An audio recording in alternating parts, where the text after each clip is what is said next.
Castro, Isabela Rafaela Divina Lira Macedo, Juliana Alves Gomes e André Luiz Arantes Filho. As primeiras testemunhas eu não participei, então eu não sei dizer as datas em que foram ouvidas. Mas eu creio que, de praxe, o inquérito é instaurado no dia seguinte. Então eu não sei dizer se no primeiro dia houve oitiva. Eu creio que pode ter ocorrido a partir do dia 6, mas eu não participei das primeiras. Acho que as 10 ou 15 primeiras eu ainda não presidi a investigação. Quando o senhor participou, essas testemunhas que foram ouvidas, todas elas oculares, que estavam no local, que presenciaram e que eu nominei para o senhor, elas foram ouvidas também em juízo. Todas elas, indistintamente, doutor Wellington, apontam o autor do homicídio como sendo uma pessoa morena escuro. O senhor teve conhecimento disso no inquérito? Só isso de forma objetiva? De forma objetiva, no inquérito, das 10 primeiras testemunhas oculares, como eu disse agora há pouco, eu conferi que apenas 2 falaram no inquérito. 2 falaram em moreno escuro, 2 em moreno, 2 em moreno claro, mencionou-se a cor branca e as demais não tinham condições de mencionar. No inquérito, só apenas 2 falaram em moreno escuro. Perfeitamente. E, inclusive, acho que uma era um homem e outra era uma mulher, se eu não me engano. Tá.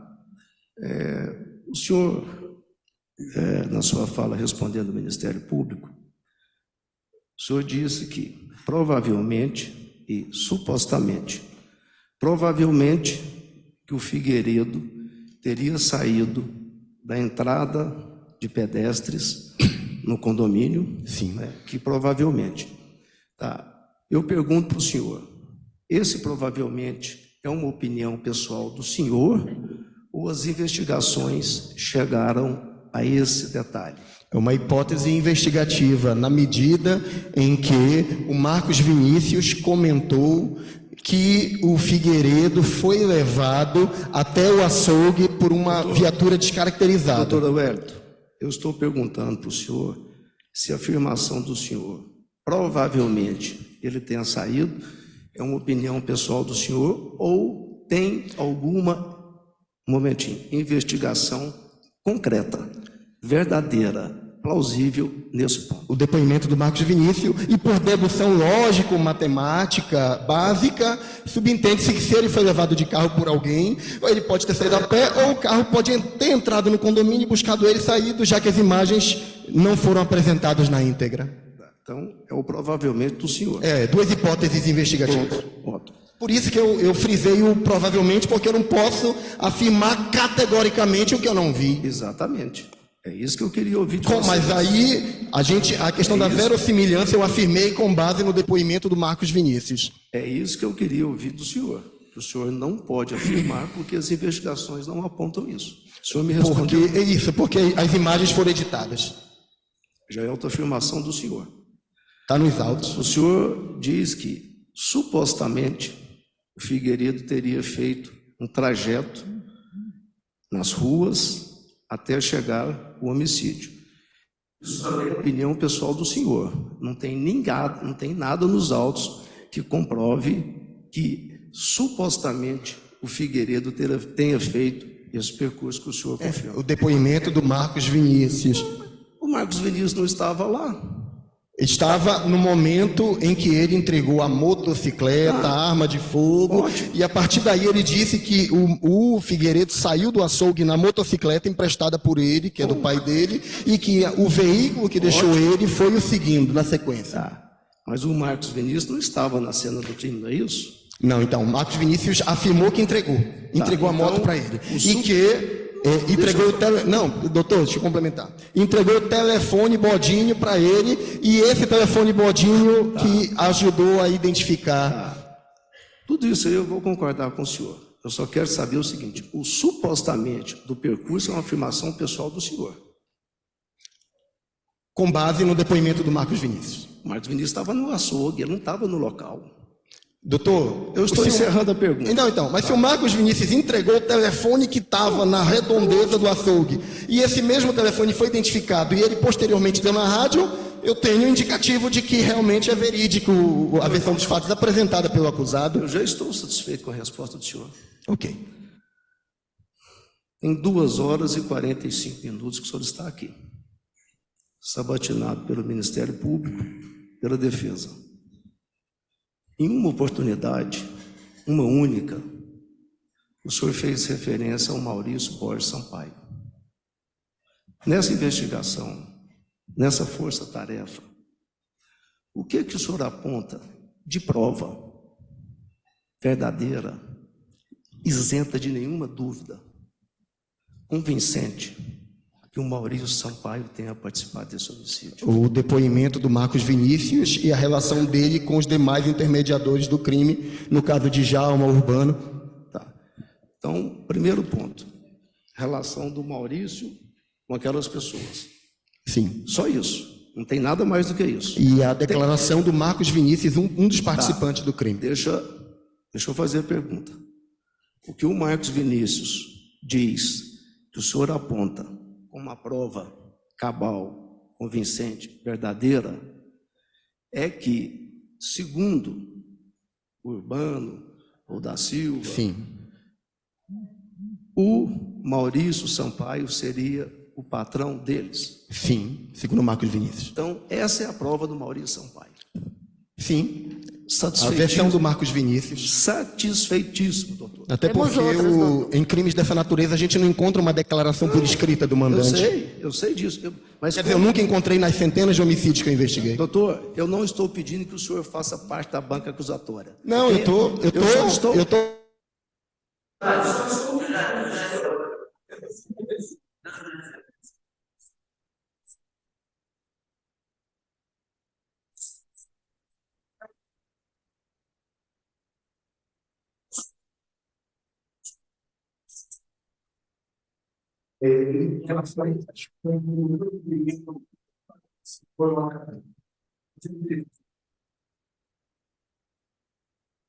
tarde. Boa tarde.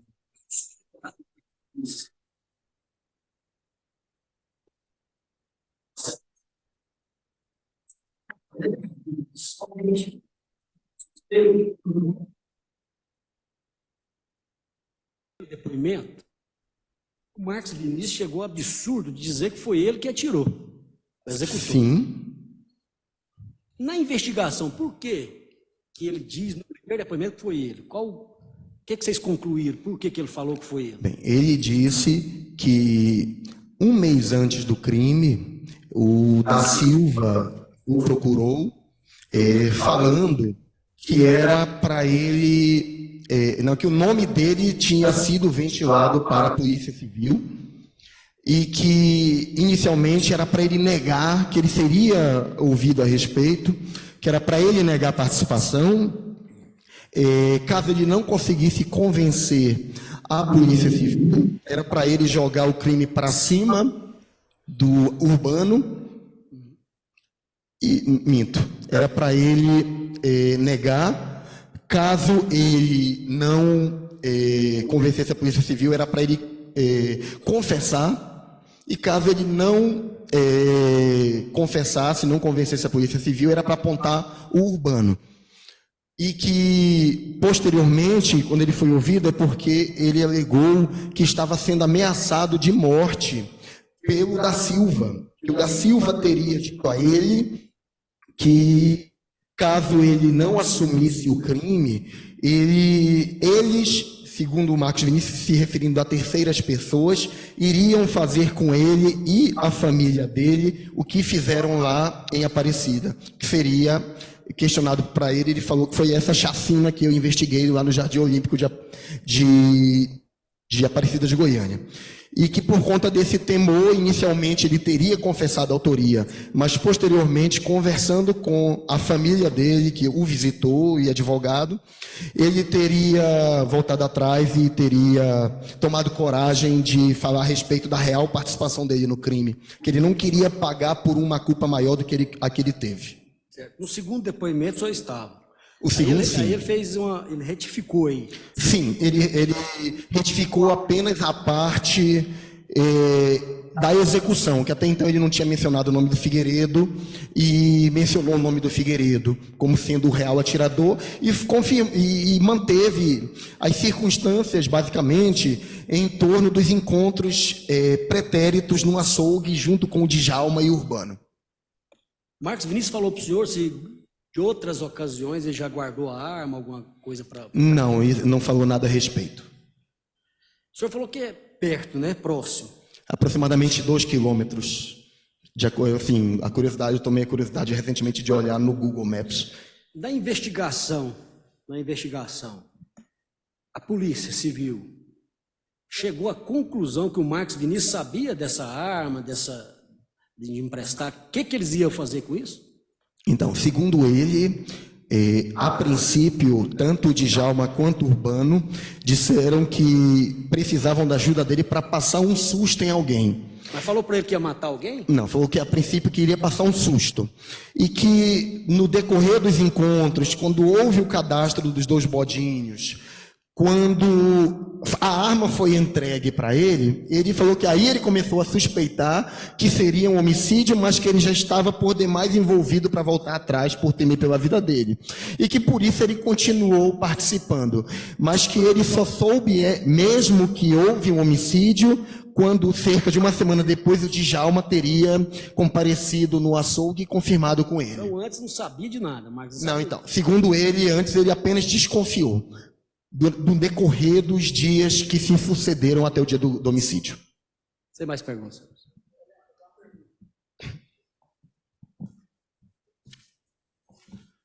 Boa tarde, Excelência. Boa tarde, doutor.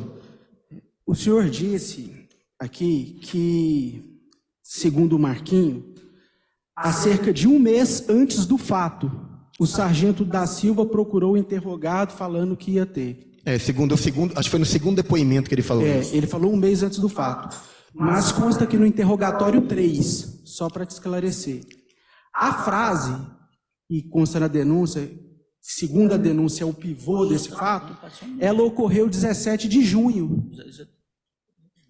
Então, como que pode ter sido ela o motivo disso? Não entendi a pergunta, doutor. O senhor disse que cerca de um mês antes dos fatos, sim, o sargento da Silva... Perdão, então eu posso ter me equivocado. Cerca de um mês antes da prisão do Marcos Vinícius.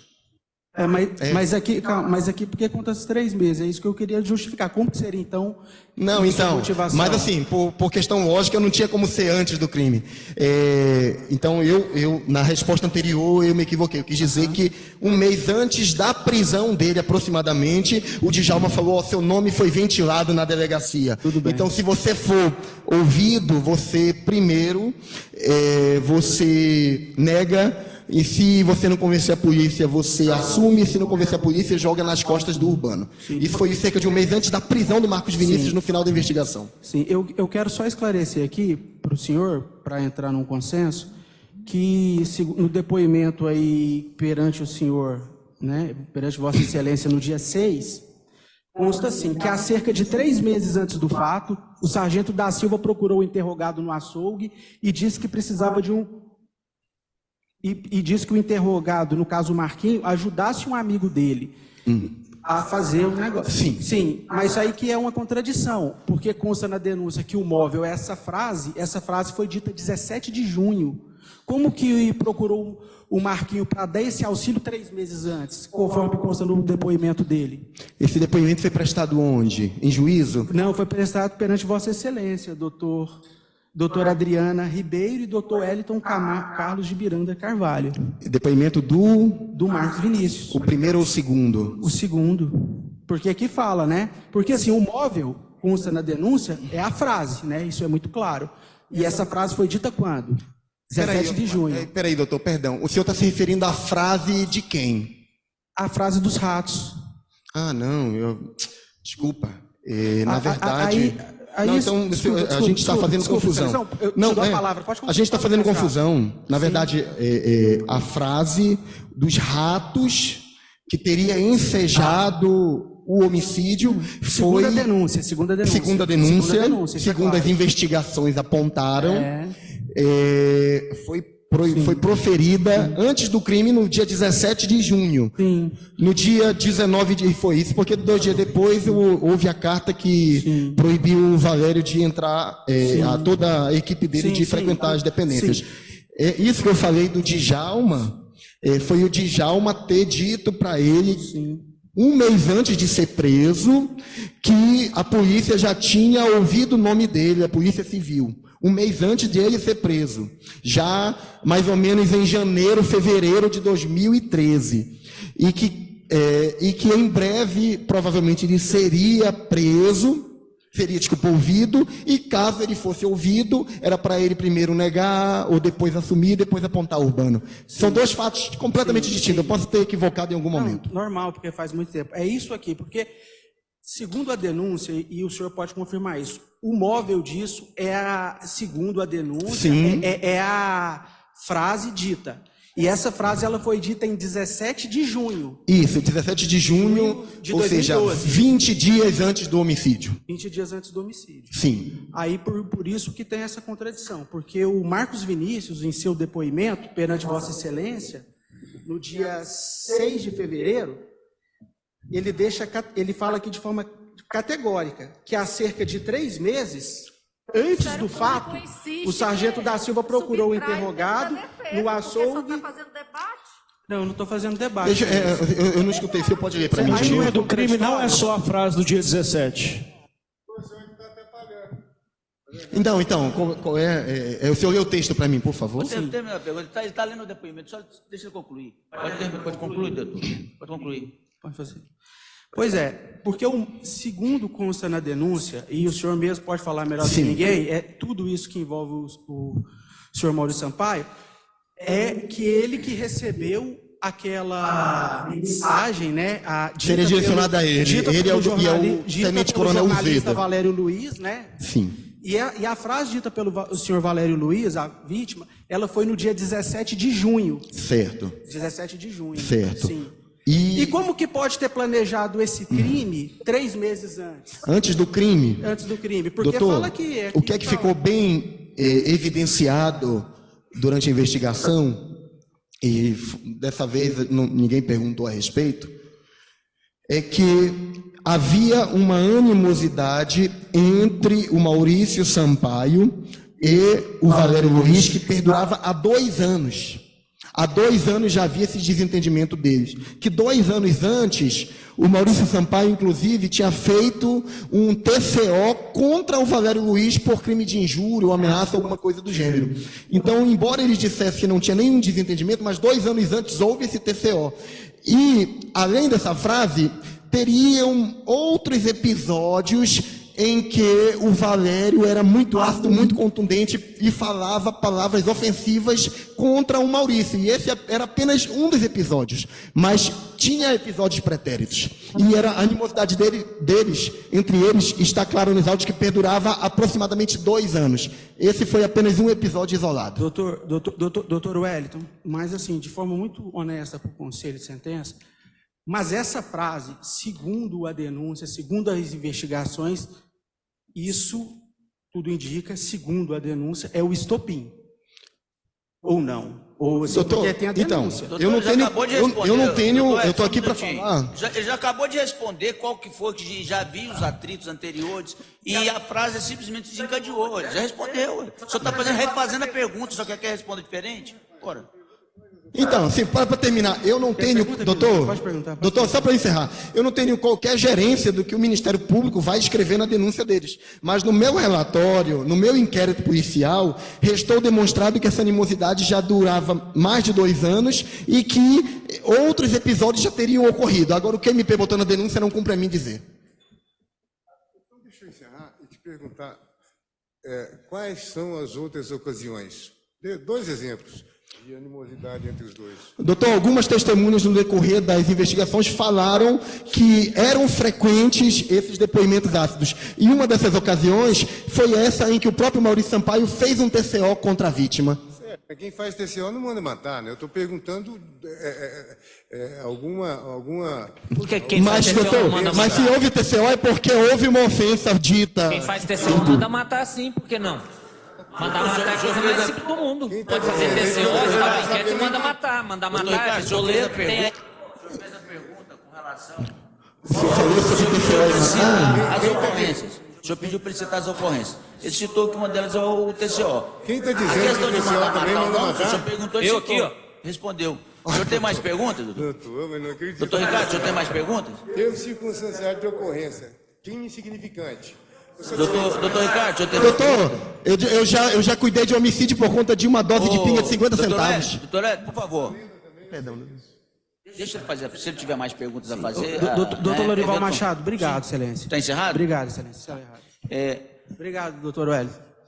Obrigado. Os jurados têm Agradeço. alguma pergunta? Se tiver, eu só vou explicar a vocês o seguinte. Quando vocês, se alguém tiver alguma pergunta a fazer, vocês façam de forma objetiva, que não dê para vocês externar qual será o veredito. Porque às vezes vocês não têm técnica nenhuma de fazer perguntas, né? Não têm conhecimento, e vocês também não podem fazer perguntas diretamente às testemunhas. Tem que fazer a linha ou refaço. Alguém tem alguma pergunta a fazer? Pois não? Somente em relação ao vídeo do condomínio. Principalmente em relação ao código. Se houve alguma perícia pelo departamento de áudio, vídeo e imagem da polícia. É o seguinte, foi feita uma pergunta com relação a um tipo de perícia, foi feita uma outra perícia. O doutor ele vai te responder agora, então são perícias distintas. Pode responder. Não, sim. Doutor, eu recordo que o HD foi encaminhado para a perícia no Instituto de Criminalística. Agora, o teor dos quesitos, eu sinceramente não recordo, vai estar nos autos, o teor do que foi quesitado. E os laudos demoram para ficar prontos. Então, provavelmente, esse laudo não ficou pronto até o término da investigação. Tenho quase certeza, tendo sido juntado apenas posteriormente durante a instrução. É isso? Mais alguém? Só vou... No momento dos debates, as partes vão fazer suas colocações, suas ponderações com relação a essa questão de vídeo. Tanto uma parte quanto outra, você vai ter a possibilidade de valorar. Nos debates tem dados sobre isso, porque aquilo que foi até o momento da investigação, e posteriormente tem outros dados que foi apurado no curso da instrução, mas vocês não vão ter mais esclarecimento com relação a isso. O que o delegado, o doutor, apurou até o curso da investigação é isso, e posteriormente o laudo da perícia o inquérito já tinha se encerrado. Tá, ok? Mais alguma pergunta? Algum jurado? Encerrado, doutor. Muito obrigado. Eu que agradeço.